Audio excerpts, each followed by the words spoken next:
আঁঠুকাঢ়ি কাণত ধৰি মাফ খুজিছো এইকাৰণে মই তাতে বেয়া কাম কৰি মাফ খোজা নাই মই আঁঠুকাঢ়ি এইকাৰণে মাফ খুজিছো যাতে আমাৰ ল'ৰাকেইটাৰ প্ৰাণ বাচে সেইকাৰণে মই মাফ খুজিছো মই আঁঠু এইকাৰণে কাঢ়িছো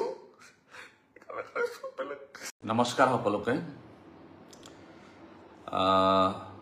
সকলোৱে গম পাইছে ইতিমধ্যে কি হৈছে তথাপিও মই ভাবো মই কোৱাটো অত্যন্ত দৰকাৰ আপোনালোকে যি শুনিছে মই গম পাওঁ আপোনালোকে বিশ্বাস কৰিব পৰা নাই কাৰণ ভুল বাতৰি বেছি কৰি পাব্লিছ হৈ থাকে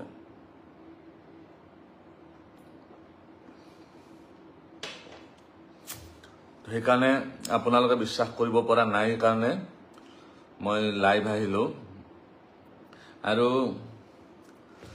আপোনালোকৰ আজি যিমান সাপোৰ্ট পাইছো তাৰ কাৰণে মই সঁচাই নিজকে ধন্য মানিছো যি ধৰণে আপোনালোকে সাপোৰ্ট কৰিছে তাৰ কাৰণে মই নিজকে সঁচাই বহুত সুখী বুলি ভাবিছো ঘটনাটো যি হ'ব লগা আছিল সেইটো সাধাৰণ ঘটনা নহয় যোৱাকালিয়ে মোক গোৱালপাৰাৰ পৰা কেইজনমান মিডিয়াৰ বন্ধুই ইনপুট দিছিল যে আপোনাৰ লগত এনেকুৱা এটা ঘটনা হ'ব পাৰে আৰু ইয়াতে সেইটো হৈ যাব পাৰে মই ভাবিছিলো তাতে হাজাৰ হাজাৰ মানুহ আহিব কোনে আৰু মোক এটেক কৰিব পাৰে কোনেও নোৱাৰিব ৰাতিপুৱাৰ পৰা আমি 7 বজাৰ পৰা লাগি আছো ধুনীয়াকৈ আপোনালোকে দেখিছে হাজাৰ হাজাৰ মানুহ আহিছে হাজাৰ হাজাৰ মানুহ আমি সেৱা দিছো সাৰ্ভিস দিছো তেনেকৈ আমি ধুনীয়াকৈ কেম্পটো কৰি আছিলো আৰু ধুনীয়া ব্যৱস্থা আছিল প্ৰশাসনৰ ধুনীয়া ব্যৱস্থা আছিল প্ৰশাসনৰ পৰা তাতে 4-5 জন পুলিচো দিছিলে হেকেজনো ধুনীয়াকৈ তেওঁলোকেও নিজৰ ডিউটি কৰি আছিল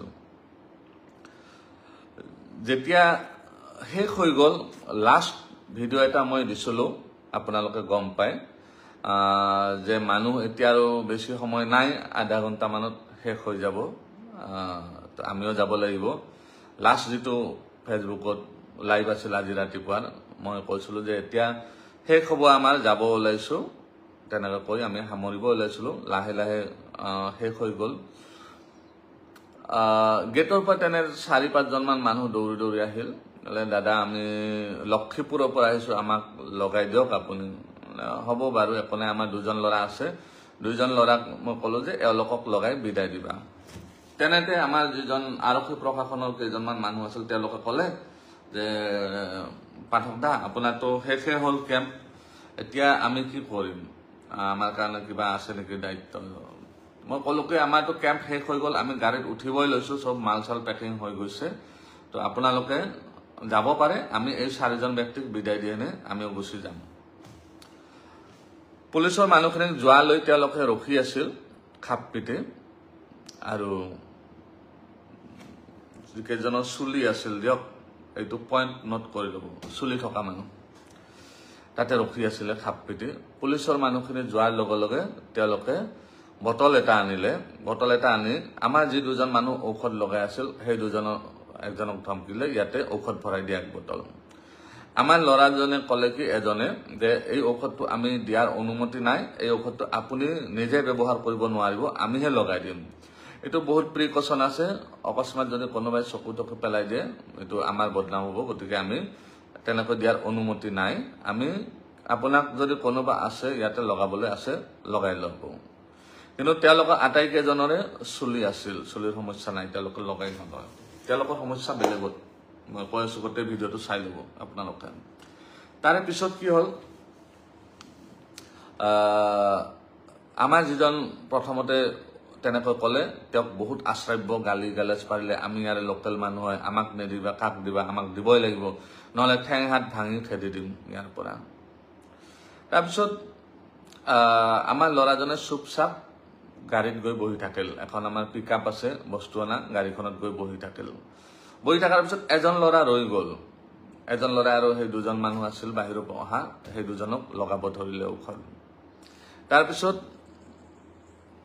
কি হ'ল সেইজনক ধৰিলে সেইজনেও একেটা কথা কতে 2 থাপ্পৰ বহাই দিলে আমি লোকেল ল'ৰা হয়, আমি ইয়াৰে লোকেল মানুহ, আমাক নিদিলে হ'ব নেকি? তোমালোকৰ এতিয়া গাড়ী চাৰি আমি জ্বলাই দিম, ইয়াৰ পৰা ওলাব নিদিওঁ, গাড়ী চাৰি জ্বলাই দিম। এই বুলি গৈ পেলাই এজনে গেটখন তালা মাৰি দিলে, গেটখন তালা মাৰি দিলে। তাৰপিছত তাতে মই গ'লো, ল'ৰাজনক থাপ্পাৰ মাৰিলে, 2 থাপ্পৰ বহাই দিলে। তাৰপিছত মই দৌৰি গ'লো, কি হ'ল, আমাৰ মানুহক কিয় মাৰিব ধৰিছে? তাৰপিছত মই মোবাইলটো লৈ, এই মোবাইলটো যিটোত লাইভ আছো, এই মোবাইলটো লৈ পেলাই গৈ যিজন মানুহে আমাৰ ল'ৰাজনক মাৰিব ধৰিছে তেওঁৰ ভিডিঅ' বনাওঁত লাগিলো। আপুনি কিয় মাৰিব লাগিছে আমাৰ মানুহখিনিক? এনেকুৱাতো একো কৰা নাই, ঔষধটো দিব নোৱাৰে বুলি কৈছে, আপোনালোকে মাৰিব নালাগে নহয়। তাৰপিছত মোৰ মোবাইলটো এনেকৈ থাপ মাৰি লৈ পেলাই দূৰত পেলাই দিলে, দলিয়াই দিলে। তাৰপিছত তেওঁলোকৰ 2-3 জনে মই যেতিয়া মোবাইলটো বুটলিব গ'লো, মোক পিছফালৰ পৰা বেয়া কৰি এইখিনিত লাঠি মাৰি দিলে, মই উবুৰি খাই পৰি গ'লো।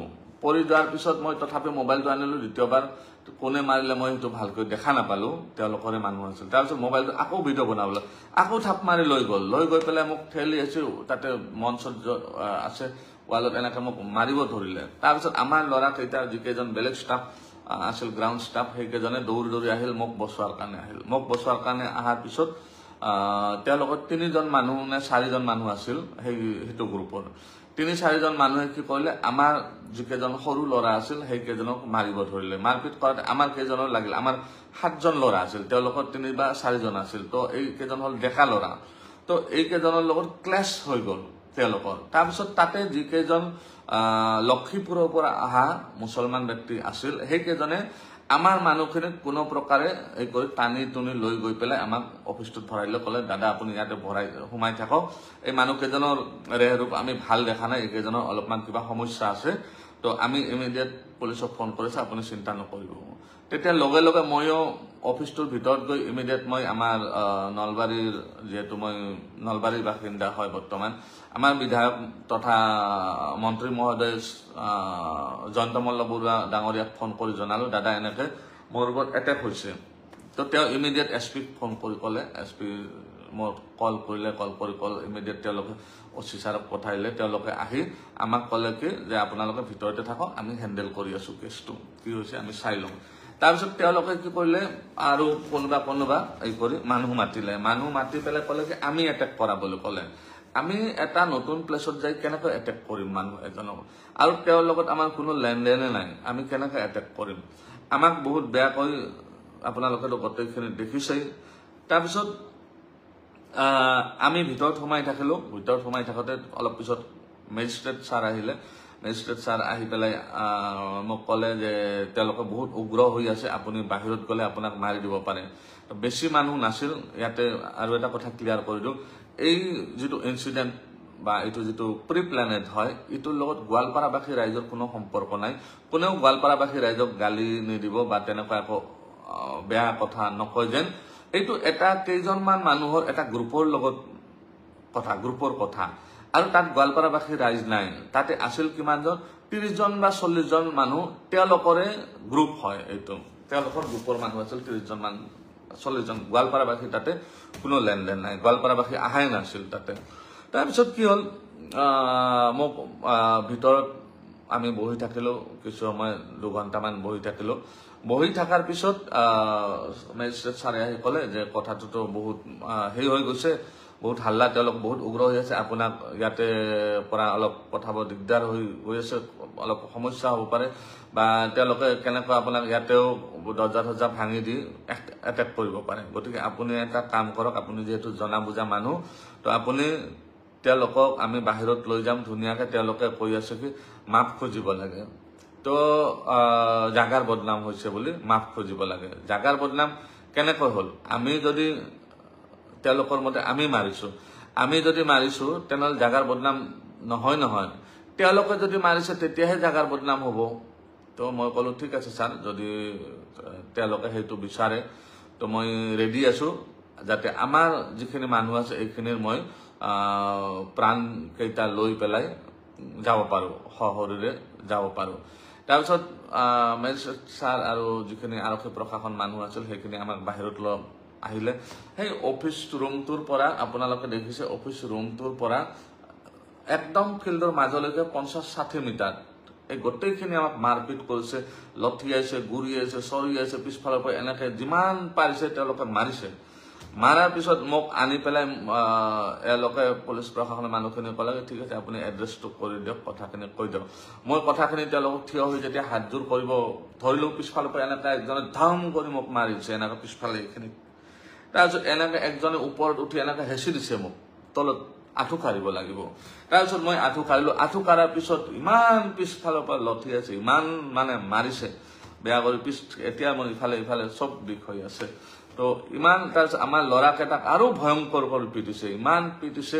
তাৰপিছত কি হ'ল, আপোনালোকেতো বাকীখিনি দেখিছে, মই তেওঁলোকক কাণত ধৰি, তেওঁলোকে এনে মাফ খুজিলে নহয়, কাণত ধৰি মাফ খুজিব লাগে। মই হ'ব কাণত ধৰি মাফ খুজিম, আমাৰ মুঠতে প্ৰাণকেইটা লৈ আমি যাতে যাব পাৰোঁ, সুকলমে যাব পাৰোঁ ইয়াৰ পৰা, যাতে আমাৰ ইয়াত কৰি আৰু বেলেগ একো অসুবিধা নহয়। ল'ৰাকেইটাৰ যাতে মই জীৱন, ল'ৰাকেইটা সৰু সৰু ল'ৰা, ইহঁতৰ যাতে জীৱনটো লৈ যাই দিব পাৰোঁ, যাতে তেওঁলোকৰ মাক দেউতাকে যে ৰখি আছে তেওঁলোকৰ যাতে মই সুকলমে মাক দেউতাকক গতাই দিব পাৰোঁ, এইটো আপোনাৰ ল'ৰা হয়, মই মোৰ কাৰণে যাতে একো অসুবিধা নহয়, এই কাৰণে মই তেওঁলোকক আঁঠু কাঢ়ি কাণত ধৰি মাফ খুজিছোঁ।